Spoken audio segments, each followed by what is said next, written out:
Va idza huyitum bi tahiyyatin fahayyu bi ahsana minha aw rudduha. Agar sizlarga bir salom bilan salom berilinsa, undan ko'ra yaxshiroq javob bilan qaytaringlar yo hech bo'lmasa o'shani o'zichalik qaytaringlar. Assalomu alaykum desa, hech bo'lmaganda va alaykumussalam deyish kerak.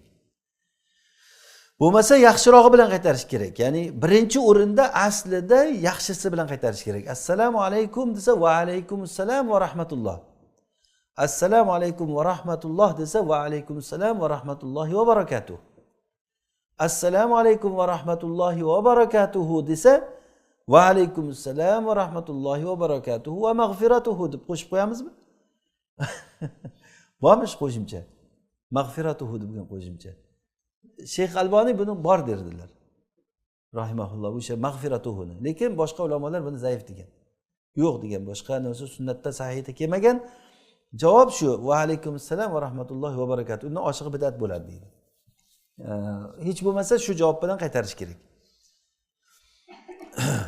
Hozir shu salomda ham juda katta kamchiliklarimiz bor. O'zi alohida bir masala o'zi gapirishimiz kerak bo'lgan. Assalomu alaykumni to'g'ri aytishni o'rganish kerak hali. Assalomu alaykum deyiladi-da. Assalomu alaykum nima degan assalomu alaykum? Assalomu alaykum. Alaykum salam deydi unsa. Ratlar rakatu deydi misriylar. Alaykum salam ratlar rakatu. Va rahmatullohi va barakatuh deganda ratlar rakatu degani va rahmatullohi va barakatuh. Samalayku deydi yoki samalayku. Samalayku desa alaykum salam ratlar rakatu. Salomiga rasha javob bo'lyapti. Ya'ni bu mu'minlarning bir-biriga aytayotgan assalom Allohning ismi bu.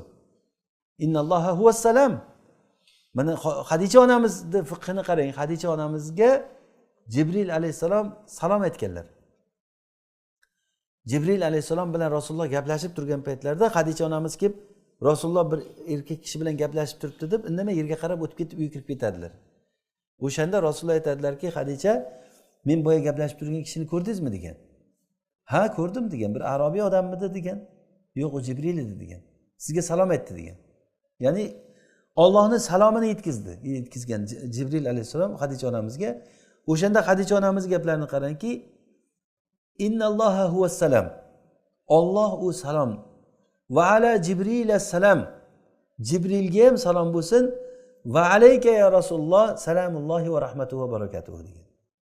Ya'ni Xadicha onamizdagi bu fahm islomning boshida bo'layotgan gap bu. Hali ilm yo'q, Qur'on yo'q, Rasulullohning bunday ta'limotlari yo'q. Ana shu paytdagi salom tushunchasidagi tushuncha asl bo'lib qoldi biz uchun. Salom bu Allohning ismi bu. Allohning ism sifat darslarimizda salom haqida dars qilganmiz, soatlik darsimiz bor alhamdulillah. O'shani eshitsak ko'p narsani o'rganamiz. Yani Alloh salom. Shu salomni bir-birimizga biz aytgan paytimizda assalomu alaykum hech bo'lmasa shuni aytishimiz kerak.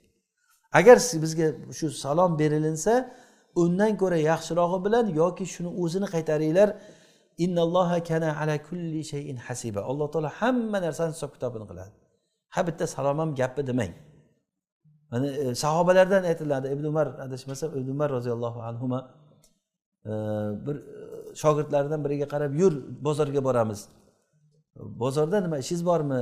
Taqsir desa, qorin Abul Batin deganlar, ya'ni qorni katta bo'lgan ekan uni. Abul Batin qorin kishi bozorda qilayotgan ishimiz yo'q. Odamlar salomni unutib qo'ydi, salom berib turamiz degan. Bozorga borib assalomu alaykum deb odamlarga salom berib turibdi. Mana bu narsa ham, ya'ni bu katta bir odob. Ana shu narsani biz yo'lga qo'yishimiz kerak. Bir-birimizga salomni tarqataylik. Rasululloh sollallohu alayhi vasallam aytganlar kabi abshu salama baynakum. Salom tarqatinglar. Sizlar jannatga bir-birlaringni yaxshi ko'rmaguncha, mo'min bo'lmaguncha jannatga kira olmaysizlar dedilar. Va bir-birlaringni yaxshi ko'rmaguncha mo'min bo'la olmaysizlar.